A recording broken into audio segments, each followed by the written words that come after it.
Bonjour à tous et bienvenue dans cette nouvelle vidéo. À votre avis, entre DSD et DSD+, c'est quoi la différence? C'est deux outils bien distincts, il y a une différence, ils portent à peu près le même nom, mais il y a une différence. Et bien, c'est ce que je vais vous montrer tout de suite. Juste avant, deux petites choses. J'ai actuellement une formation en ligne disponible pour ceux qui souhaitent apprendre comment fonctionnent les chiffrements basiques. Motorola Basic Privacy, Itera Basic Privacy, le scrambler qui est utilisé avec du ICOM en DPMR ou en XDN, également Kenwood. Donc n'hésitez pas à aller le découvrir, ça se passe sur mon site internet, ingenisup.fr, je vous mets un lien en dessous, rubrique formation en ligne. Cette formation est bien entendu payante, mais c'est les bases pour comprendre comment fonctionnent les chiffrements avancés, les chiffrements améliorés RC4 AES. Donc c'est une bonne base, n'hésitez pas à aller la souscrire si ça vous intéresse.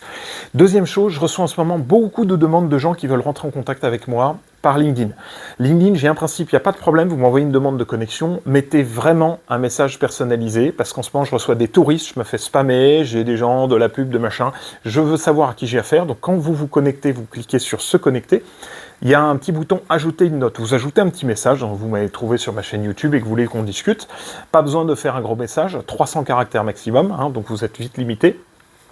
Mais c'est indispensable qu'il y ait ce petit message, sinon je refuse automatiquement la demande de connexion. Donc si vous n'avez pas ajouté de message dans les 24 à 48 heures qui suivent votre demande de connexion, la demande de connexion sera rejetée, il faudra la refaire. Donc j'insiste bien, si vous voulez rentrer en contact avec moi, ça se passe par LinkedIn, un profil fourni avec des photos, avec un profil complet. Moi, quand j'ai des profils qui n'ont rien du tout, je ne sais pas qui c'est, je ne réponds pas. Je n'accepte pas, donc j'aime bien les profils un peu fournis, et avec un message personnalisé. Voilà, c'est tout. On rentre maintenant dans le vif du sujet, DSD et DSD+, quelle est la différence entre les deux? C'est ce que je vais vous montrer tout de suite, mais juste avant, générique.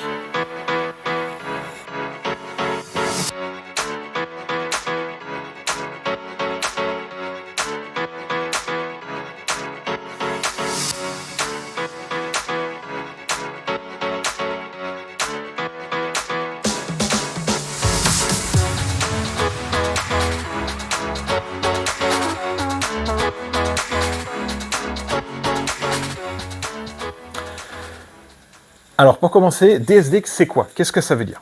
DSD, c'est l'acronyme de Digital Speech Decoder. Qu'est-ce que c'est concrètement? C'est un petit outil logiciel, donc un petit logiciel, que l'on va coupler à un récepteur SDR ou à un scanner. Et on va, donc le scanner ou le récepteur SDR va capter un flux sur une fréquence bien donnée et va l'injecter dans DSD+. Et DSD+, une fois qu'il reçoit ce flux, il va être capable de décoder, de démoduler le signal et de décoder certains réseaux PMR numériques. Donc typiquement d'écouter toutes les normes, les réseaux qui sont en DMR, DPMR, NXDN, APCO, enfin le P25 qu'on trouve beaucoup aux États-Unis, le Yaesu Fusion pour certaines versions de DSD, le D-Star, etc. Il y a d'autres normes numériques, mais typiquement les réseaux PMR numériques. Certains, pas tous, je ne connais pas toutes les normes, mais en tout cas, celle-ci, c'est sûr. Et donc, en récupérant ce flux, DSD, il va simplement le décoder, extraire ce qu'il y a dans les trames, il va pouvoir vous expliquer les datas qui passent dans les trames, et vous jouer l'audio, tout simplement. Il y a deux versions bien distinctes de DSD qui existent sur le marché. Aujourd'hui, il y a fréquemment la confusion, c'est DSD et DSD+. Ce sont deux outils cousins, mais qui sont différents. Et si je fais cette vidéo, c'est pour bien que vous sachiez vous appreniez à faire la différence entre les deux. Entre DSD et DSD+, c'est quoi la différence? DSD, principalement, il est open source, donc vous avez accès au code source sur GitHub. Je ne suis pas à l'origine de DSD, mais j'y ai fortement contribué. Il y a eu de nombreux contributeurs, je vous montrerai juste après, dans les prochaines slides, on verra une vidéo où il y a plein de monde qui ont contribué. À la base, il a été conçu pour tourner sous Linux, mais on peut l'adapter sous Windows. Moi, je le fais tourner sous Windows en utilisant Cygwin. C'est un outil qui est pour moi conçu pour les bidouilleurs, quand on a besoin de savoir exactement, d'aller dans les trames, il faut savoir coder, mais on peut très bien le bidouiller. Et il y a des fonctionnalités limitées. Pourquoi? Parce que c'est pas non plus un outil professionnel, il n'y a pas tout dedans. À l'inverse, DSD+, lui, c'est un outil qui est en source fermée. On n'a pas d'accès au code source, il est très performant et très complet. Je dois dire que c'est un outil, pour moi, on est quasiment dans du pro ou du semi-pro. Quand on voit le niveau de performance de l'outil, il a été vraiment bien amélioré. Je pense qu'ils se sont inspirés de DSD pour faire DSD+. Il est vraiment très complet, beaucoup de fonctionnalités. L'interface est plus intuitive que celle de DSD. Il tourne sous Windows uniquement, et par contre, il est payant. Alors, modulo, ce que je vais dire, il y a une version gratuite qui est une vieille version qui date de 2015. Par contre, les dernières versions, quand on rejoint ce qu'on appelle le programme Fastlane, elles sont payantes. Donc si vous voulez les dernières versions à jour et recevoir toutes les dernières releases, il va falloir payer. Voilà les principales différences entre les deux. Alors maintenant, qui a contribué à DSD, la version open source de DSD? On peut se dire, voilà, il y a eu plusieurs contributeurs, il y a eu pas mal de bidouilleurs, j'en ai parlé là, nombreux contributeurs, et ben plein de monde. Je vous montre, il y a une vidéo là, vous voyez, qui s'affiche, dans laquelle vous voyez tous les dépôts GitHub. C'est parti d'un seul, il y a un bonhomme, un premier bonhomme, Zjevich, j'arrive pas à prononcer son nom. Il a fait la toute première version de DSD, donc c'est lui qui est à l'origine du système. Et tous les gens que vous voyez dans les vidéos qui défilent, ce sont des gens qui ont cloné le dépôt. Alors soit ils l'ont cloné tout seul, soit ils l'ont cloné et ils y ont ajouté des modifications. Moi, à un moment donné, j'apparais dans la liste. Donc j'ai effectivement cloné le dépôt, j'y ai considérablement amélioré les fonctionnalités, donc j'ai rajouté pas mal de choses. Pour autant, il n'est pas 100% complet, comme il ne fait pas autant de choses que ce que font DSD+. Mais ce que vous voyez, c'est que tous ces gens-là, ils ont au minimum cloné le dépôt, au maximum rajouté des choses, voire il y a plusieurs contributeurs qui ont ajouté des informations dans les différents dépôts qui ont défilé à l'écran. Voilà, donc tout ça, ça fait pas mal de monde. Où trouve-t-on DSD, la version open source? Je viens de vous le montrer sur GitHub. Je vous mets un lien sous les vidéos. Alors c'est le lien vers mon dépôt à moi. Vous pouvez très facilement remonter vers les autres dépôts de qui a fait quoi quand vous affichez les fameux forks, F-O-R-K. Les forks, c'est-à-dire qu'on a copié on a fait une copie du dépôt. Donc n'hésitez pas à les regarder. Il y en a plusieurs, il y a plusieurs contributeurs. Hein, je ne suis pas le seul. Ensuite, qui a contribué à DSD+, cette fois-ci, la version fermée de DSD+?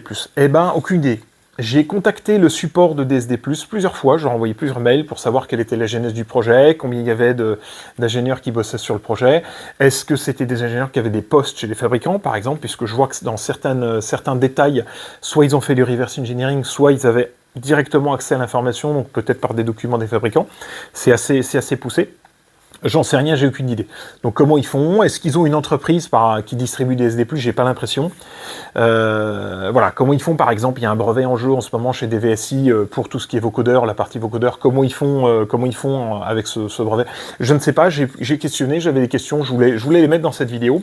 Ils n'ont jamais répondu. Donc moi je ne sais pas qui a contribué à ce projet, combien il y a d'ingés, depuis quand ils le font. Je ne sais pas du tout. Voilà, donc je n'ai aucune réponse, je vais donc pas pouvoir vous dire ce qu'il en est. Ça évitera de dire des bêtises.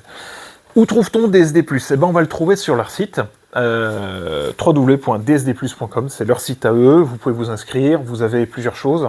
Je vous mets une image qui s'affiche, là vous pouvez voir plusieurs versions, là, entre le programme Fastlane, FMP ou FMPA 24, et puis la version gratuite qui se trouve en bas, c'est tout en bas, le DSD+, je crois que c'est le 1.101, celui qui s'affiche là, pour pas dire de bêtises, et le programme Fastlane, c'est pour avoir les dernières versions, mais c'est payant. Ensuite, DSD et DSD+, comme je vous ai dit, ils ont deux interfaces bien distinctes. Elles se ressemblent un petit peu sur certains aspects. Voici par exemple l'interface de DSD. Là, c'est Cygwin, dans laquelle j'ai fait tourner DSD. C'est une capture d'écran avec une transmission DMR. Donc ça, c'est typiquement le DSD open source. Ça, c'est le mien. Ils sont pas tous comme ça. Le mien se présente à peu près comme ça. Donc sous Cygwin, c'est cette interface-là. Et le DSD+, il est un tout petit peu plus user-friendly, puisqu'on trouve ici la même fenêtre console. Par contre, là, il y a tous les logs de ce qui a été. On voit les différents appels, on voit le signal également qui apparaît. Et là, quand vous avez un réseau Capacity+, on voit qui est en train de parler sur quel canal. C'est pas mal, c'est un peu mieux fait, c'est un peu plus, comme on dit, user-friendly, un peu plus intuitif et un peu plus agréable en termes d'usage, DSD+. Encore une fois, hein, je répète, ça c'est un outil de bidouilleur, ça c'est un outil pour ceux qui veulent une solution complète déjà toute faite. Alors, comme je vous ai dit en début de vidéo, je reçois très fréquemment des demandes de support sur DSD+, des gens qui me disent « j'arrive pas à le faire fonctionner, moi je n'apporte du support que sur DSD, DSD+, je suis juste un utilisateur, je ne suis pas le développeur, donc je ne suis absolument pas la bonne personne. Si vous avez des questions sur DSD+, vous leur écrivez, vous allez sur leur site internet, DSD+, vous trouvez, cherchez une adresse email, vous pouvez leur écrire, et ils vous apporteront du support s'ils veulent bien vous répondre. Moi, ils m'ont pas répondu, mais vous, si vous demandez du support, peut-être que vous aurez une réponse. Donc j'insiste bien, DSD, si c'est DSD open source, vous allez sur GitHub, vous ouvrez un ticket dans la partie issue qui veut dire bug ou problème. Par contre, si c'est sur DSD+, je ne suis pas la bonne personne. Ensuite, nous arrivons du coup à la conclusion. J'ai pas grand-chose à dire de plus. Entre DSD et DSD+, il y a une différence. Ne faites plus la confusion. Maintenant, vous saurez, et vous serez au courant, vous saurez que DSD et DSD+, souvent quand on dit « j'ai essayé DSD, il est génial », il faut savoir de quoi on parle. Version open source ou version en source fermée. Il y a la confusion. Donc maintenant, vous ne ferez plus la confusion. J'en arrive à la fin de cette vidéo, j'ai pas grand chose à dire. Merci à tous de l'avoir suivi jusqu'au bout et je vous dis à très vite dans la prochaine vidéo. Ciao à tous.